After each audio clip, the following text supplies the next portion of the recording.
Iwan ko na lamang kung hindi siya mababalisa kapag ito ay iyong hinampas. Balisain siya gamit ang isang maliit na bote.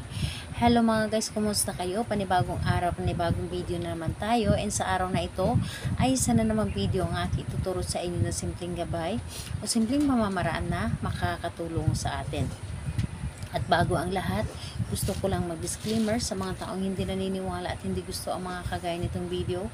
Please skip this video and maghanap kayo na videos na gustong-gusto nyo dahil ang video na ito ay para lamang ito sa mga taong naniniwala and gusto mag-try. Sa lahat po ng mga nagko-comment dito sa aking video dito sa loob ng aking channel, mag-iingat sa lahat ng mga nagre-reply sa inyo na dinadala kayo sa kanilang WhatsApp, in-imo app, para makaiwas po tayo sa scam. Ngayon po, paano nga ba natin balisain ang isang tao gamit lamang ang isang buti? Iwan ko na lang kung ano yung mararamdaman niya.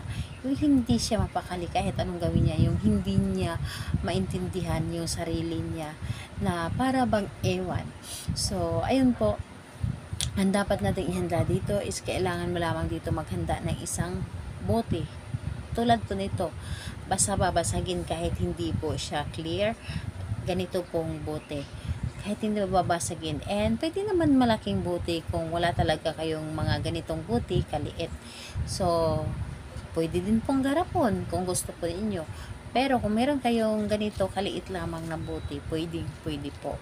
And ayun po, bote at isang maliit na pirasong papel ang ating gamitin dito, and syempre panali. So, pwede kayong gumamit ng sinulid or meron kayong mga yarn, yun po ang dapat natin gamitin. And ayun po, kapag ready na yung aking nabanggit na ating gagamitin, ang isunod po ninyo i-ready isang inyong sarili. Kailangan na alam po ninyo sa inyong sarili na gustong-gusto mo itong gawin and buo ang inyong loob sa paggawa nito, tiwala at paniniwala, syempre.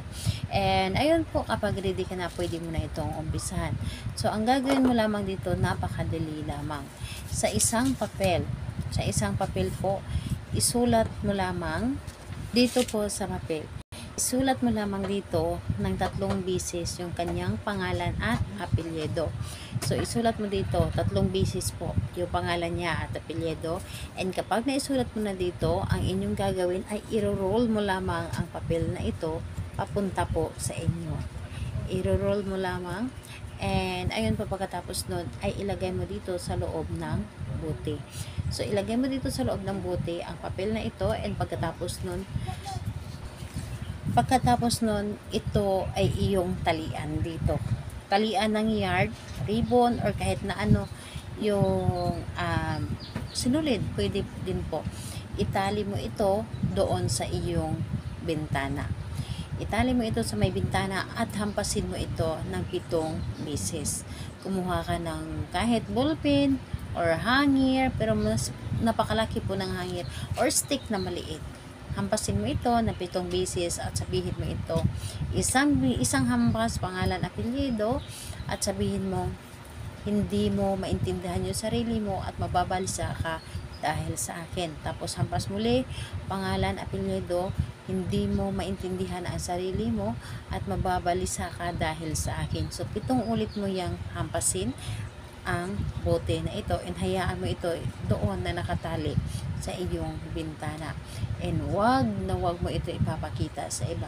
And dapat po yung tatalian or pagtatalian mo nito, wala pong tao na makakapunta doon, or yung tipong ikaw lamang, and pwede naman ito sa loob ng inyong cabinet.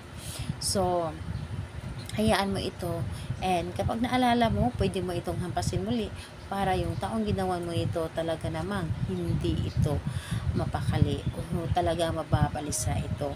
Gawin ito sa kahit anong araw naman at oras, pwede po. Basta buo lamang ang inyong loob sa paggawa nito. Salamat po sa inyo. Bye bye everyone. God bless us all.